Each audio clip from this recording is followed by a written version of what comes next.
here we are fighting C-51 and it matters. It also matters that we have more Green MPs in Parliament after the next election. So I want to share some good news with you. 2015 is the year that Stephen Harper's era ends. Over.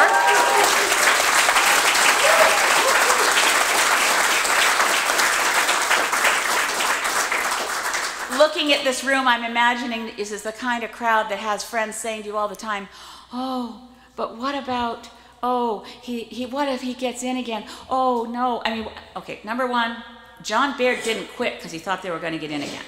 Right? John Baird has no other job to go to, by the way. This is not the story they put out there. All right, so John Baird quit. Is he the only conservative not running again? No, there's more than 24 other conservatives not running again. There's a reason these guys, some of them quite young, are leaving Parliament and not running again.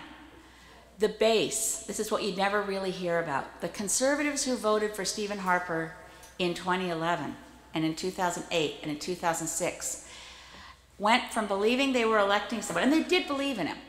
They had actual faith in the idea that this was someone who would not allow the kind of scummy insider abuse of ethics that was the Liberal sponsorship scandal. They really thought this was someone who's going to go in and clean up Dodge, not going to ever be caught using public funds in ways that were inappropriate. They are completely disillusioned. He appointed more senators to the Senate on one single day than any prime minister in the history of Canada, and on that one day that list included Mike Duffy, Pamela Wallin, and Patrick Brazeau. He can't claim these aren't his children.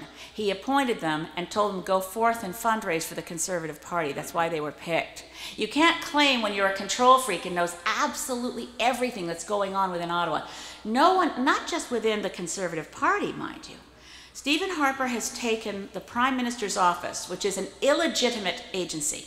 It's not in our Constitution, and it actually runs contrary to our fundamental principles of Westminster parliamentary democracy to have a Prime Minister act as dictator. We don't teach this in schools anymore, but right up until 1970, every Prime Minister of Canada thought of it as a part-time job. They were Prime Minister and Minister of something else.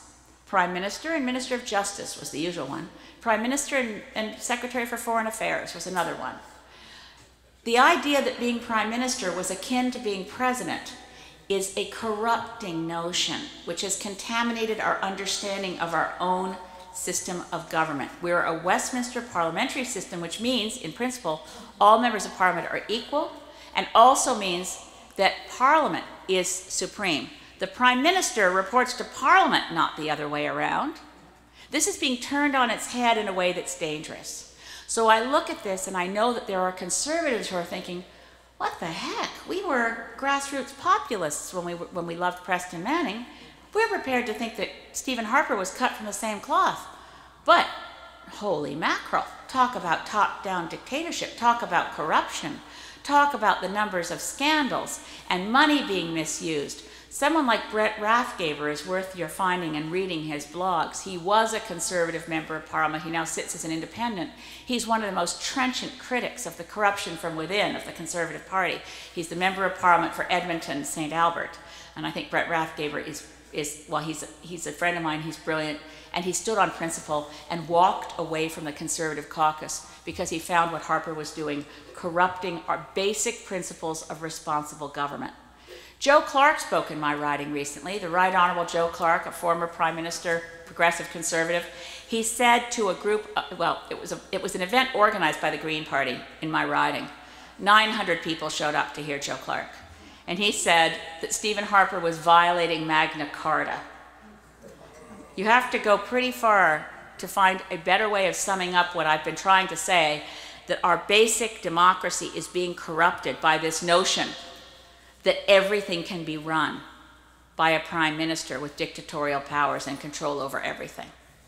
The former chief of staff in Brian Mulroney's office, Lowell Murray, who was a progressive conservative who was a senator, when he resigned the Senate, he said the members of cabinet, Stephen Harper's cabinet, are quote unquote mere ciphers delivering the talking points for PMO. So the good news is Harper will be gone. The other news is we've got a job to do to make sure that Mulcair or Justin Trudeau don't think that their job is to be the new dictator. We've got to dismantle PMO brick by brick. We've got to cut off their money. They get $10 million a year of public funds to do nothing but partisan work to keep their party in power in power.